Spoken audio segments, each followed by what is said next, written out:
tama ba nakikita ko?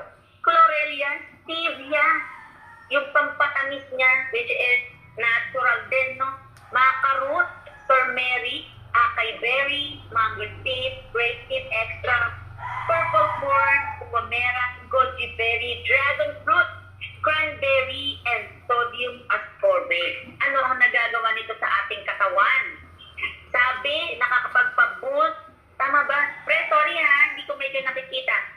Nakakapagpa-boost ng immunity system, enhances energy and fights fatigue, promotes detoxification and cleansing, supports heart health and blood circulation, improves skin health, and slows aging.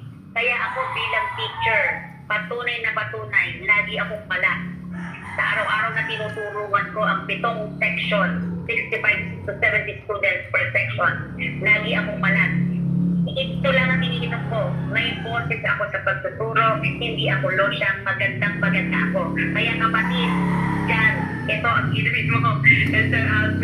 Ito ang para sa ating mga